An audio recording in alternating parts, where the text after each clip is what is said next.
talk today to talk a bit about civic humanism. Before we started, I did want to take a moment and remember that it's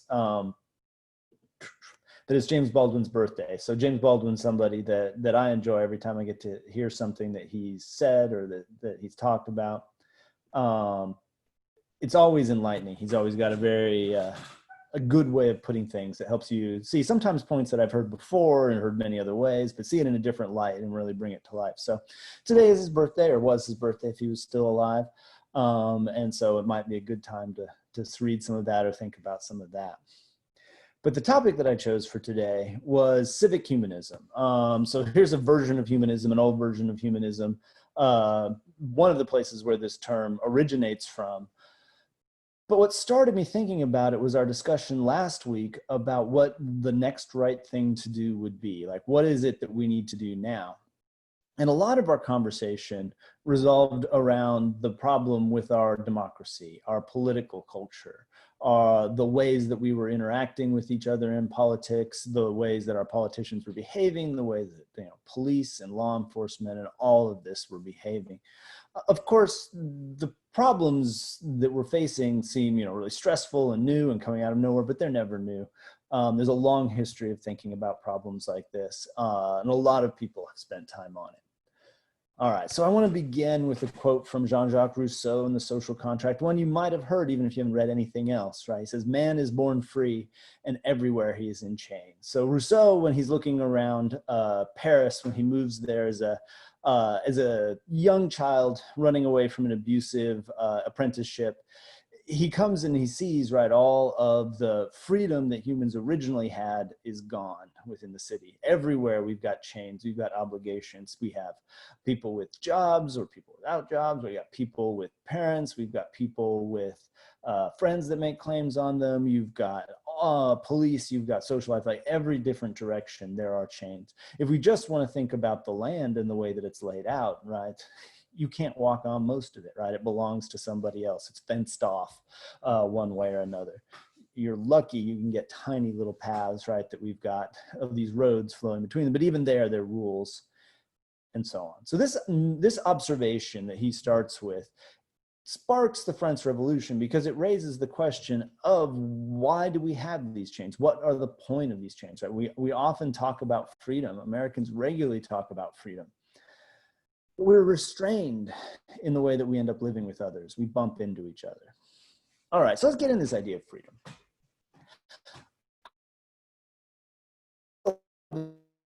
It's actually a fairly immature idea of freedom, right? You're free whenever you can do whatever you want, right? Freedom is me getting to do what I want. Your freedom is you getting to do what you want. And that's all that we need to know about it, right? Freedom is just being able to do what you want. On this model, other people are always a problem, right? The thing that's going to stand in my way of me getting to do what I want is you doing what you want. You're going to run into barriers. We're going to run into each other. So everybody else is a limit on my freedom, or at least a potential limit on my freedom. But even more than that, this conception of freedom, I called it immature up front because it doesn't really leave you free. And a lot of different theorists have pointed this out in different ways. On one hand, you're just controlled by your desires on this model. You just get pushed around by whatever those are. So on one hand, right, it could be that you're being controlled by nature, right? We've got natural impulses of different kinds, hunger, greed, like all these different things like that. And those things are just pushing you around and making you do things, right? You're free when you're doing whatever nature pushes you to do. But that doesn't really sound like a vision of freedom that's worth wanting.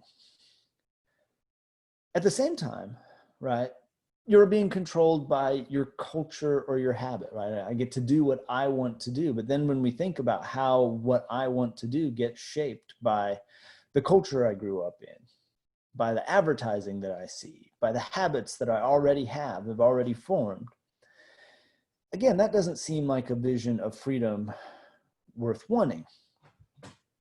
If I am somebody that just does whatever I want, right, whatever desire pops up, I certainly am somebody who is easily manipulated by others, right? If they manage to push the right buttons and make me angry with somebody, well, then I'll act out against them. If they push different buttons, they're friendly, they're kind, then maybe they can get me to buy whatever they're selling.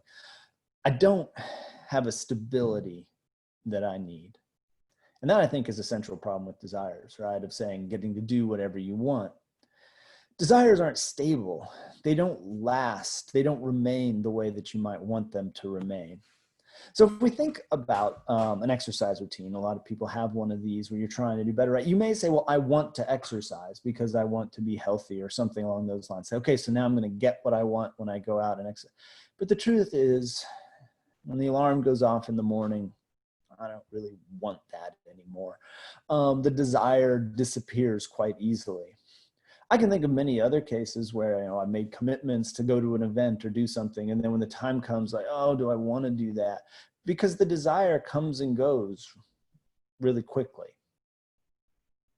What we have to learn to do to be competent adults is we have to learn to discipline our desires, to organize them, to shape them. That means that we take some of them to be deep desires that we want to act on and sustain and build. I want to have good relationships with other people, and that's going to mean sometimes doing things that I don't want to do in that moment, just feeling grumpy or something like that, right? A minimal desire. We've got to learn to discipline our desires in order to shape them and take some control over our lives.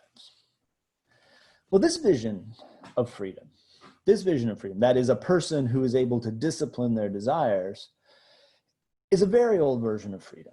We hear about it in Aristotle. Confucius makes the case for this, and they connect it up with politics. The idea is that we should be ruled by the person with the better character.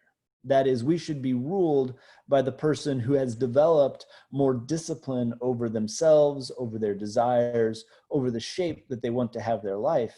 And then if they are the political rulers, they can help shape our communal life, all right, and help us lead a collective life in the direction that we want to go, in a good direction.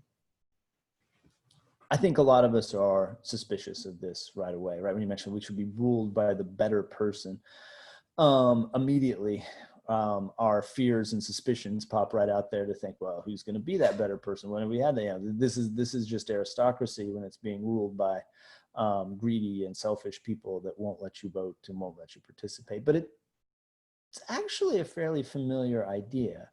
I think if we've ever been in any small group of people that is trying to make a decision, maybe a committee or something like that, if you look outside the official structure, you do tend to have some people sort of rise to the top that start to be the leaders, not because they have the power, but because when they speak, people listen to them and take them seriously. And those tend to be the better people, at least when it functions. Better in the sense that they've thought through the ideas a little more, that they present them a little better, that they've got a little more coherence and hold. Now, this doesn't always hold, but I think when we do it in smaller groups, we do actually see cases where individuals do rise up simply because they're better people. And even in your case, right, you'd say, well, look, I want to be the, not necessarily, right? You don't necessarily want to be the one in charge. Somebody else has got more insight. If somebody else is clearly doing a better job, we easily fall in line, right? Not slavishly, not obediently, but we do like say, oh, that person says a lot. I wonder what that person thinks about this. I need to hear more from them. So it's a familiar idea. Translating it into official politics, right? That the leader of a government or something like this would be the best person in the community is probably more than our cynicism can bear. We can think of lots of examples of abuse at every era when we think about that. So it's very difficult to find this to make it happen. The theorists arguing that we should be ruled by the better person made a really valuable point about the rule of law, because they would argue against the rule of law by saying that we should be ruled by the better person. And the point is that laws cannot work without good people to interpret them. That is, you can write whatever laws you want, long, detailed, specific, point after point, And if the people interpreting them are trying to pervert them, are trying to undermine them, are trying to use them to discriminate, it won't matter that much. They can always find some way to do it. So the person, the character of the person who interprets that law, Confucius and Aristotle would argue, that's the thing that matters. That's more important than anything. Laws themselves could be somewhat vague if they're interpreted by good people pushing in the right direction. Okay, so that's another vision of what freedom is, right? Somebody who's disciplined their desires, developed a good character, able to plan their life in the direction that it goes. And therefore they should rule, right? They should be part of politics. They should shape the way that we go. As I mentioned, right, we already are fairly cynical and suspicious of this, and I'm certainly not arguing saying that what we need to go back to is have somebody who's leading us, one individual, because they are better. But this is where we start to bump into the ideas that shape civic humanism. It tries to take some of these elements and combine them with the more familiar ideas that more familiar to us anyway, of the rule of law, that the law should rule, that those should be the thing that guide our society. So when Rousseau asks the question, right, when he challenges us by saying man is born free, but everywhere he's in chains, he follows that up immediately about, I don't know how, he says he doesn't know how to remove those chains and have us go back to the initial free state. But he wants to think about what it could mean to make those chains that we're tied to each other with, to make them legitimate. How can they be compatible with my original freedom and equality? How can, to ask the question differently, how can the rules that shape society be my rules? Rules that I could believe in, agree to, accept in some way or other, so that they're not an alien imposition by somebody else, but something I've helped to build. All right. This is something Rousseau got from civic humanism. All right, so civic humanism, or sometimes called civic republicanism, some people make a distinction, but they're generally associated with each other. You probably know one figure from civic humanism that you've heard of before, and that's Machiavelli. Unfortunately, the one thing you know about him, the prince, the conniving, calculating, any means necessary sort of approach that he takes is not typical of Machiavelli's thinking. He wrote that book in order to avoid getting tortured and executed by a tyrannical prince.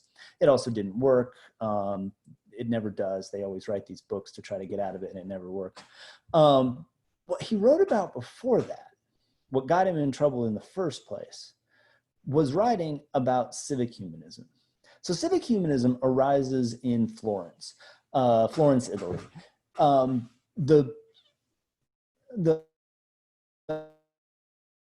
Florence is a smaller town in comparison to Rome, dwarfed by Rome in terms of Rome's majesty, in terms of the church, and all of these sorts of things. And it develops an idea of itself as a very different kind of place, as a republic, right, rather than a kingship, as a place where all of the important people, at least within Florence, participate in politics, that they come together, that they talk, that they are free in a way the citizens of Rome are not. They mark this out, by the way, by commissioning the statue of David that Michelangelo creates. And that statue of David is positioned in Florence looking over towards Rome. So the message is very clear, right? There, David, Rome is Goliath. Okay, so what does this Republican theory mean? What does it say? What is the goal here? The goal is for us to live together collectively without being subject to a master. That's the shape that they want to say. Now, this both is a reference to slavery, to say, you know, we are not slaves, that we're different, that we're free, right, until we're there. But it's also a reference to this sort of political style that you're probably familiar with, when the people would sign off their letters like, "Your faithful servant," and things like this. The goal here is that you're not a faithful servant of other people, that you're not subject to other people, that you have equal standing with them, that you have equal dominion. So no one has the right to interfere with you on an arbitrary basis. And it's that last bit that's important. The idea is that there is no use of collective power that should not be able to be challenged by the people who are subject to it.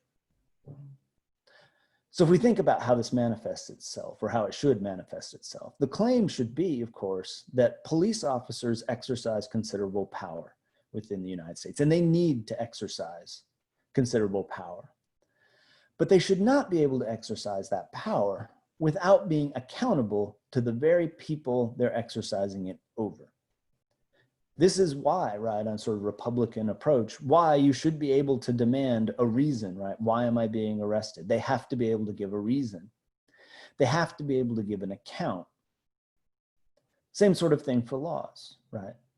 Laws should not just be whatever the most people happen to support, even though Republicans, in this sense, were committed to democracy. It's the rationale that matters. You are being restrained for this reason, right? This reason is going to dictate how we behave, because then you have the standing to challenge it, to question it, to say, I don't think that applies in this case. I think there's a better reason. All right. So this kind of republicanism, this kind of humanism, civic humanism, right, demands accountability from each other. This requires that laws make sense to the people who govern them, that it could be something that they could at least accept or that they could understand. Now, what brings this together with the vision of freedom we described before is that they understood you had to develop a certain kind of character in order to be able to exercise this kind of behavior. That is, in order to be subject to the law in this way, you had to develop a kind of civic virtue that enabled you to see things from other people's perspective, to reason, to argue, to present ideas, and to be willing to discipline your desires so they went along with what you had the best reasons for in these cases.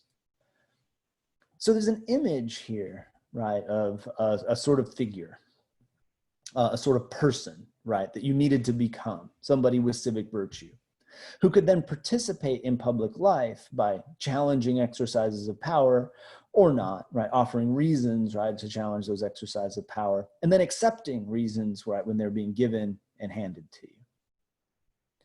This is fundamentally a humanist legacy. I mean, I think it's a thing that gets forgotten. This is fundamentally a humanist legacy. This move was to define politics and freedom and the way that we relate to each other solely in human terms. The goal is not here to serve God, right? Or to have the person who's been divinely inspired lead. And that's the kind of challenge that they're presenting to Rome and so on coming out of Florence. This is entirely how to live a good life as a human being. Your freedom is not doing whatever you happen to want.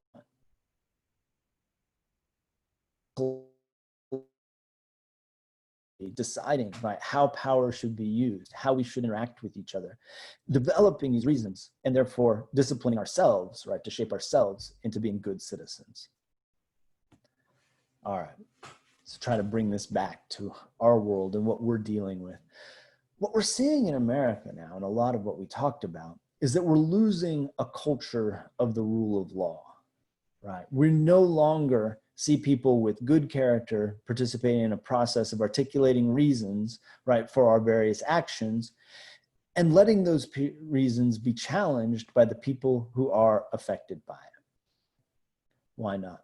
We spend a lot of time, right, engaging in insults to dismiss other people's ideas, right? You want to say this is a Marxist idea, or this is a conservative idea, or this is a Republican idea, or this is a Democratic idea. None of those things provide any reasons for the idea itself, right? Is this idea good? Is it helpful? Does it get us somewhere?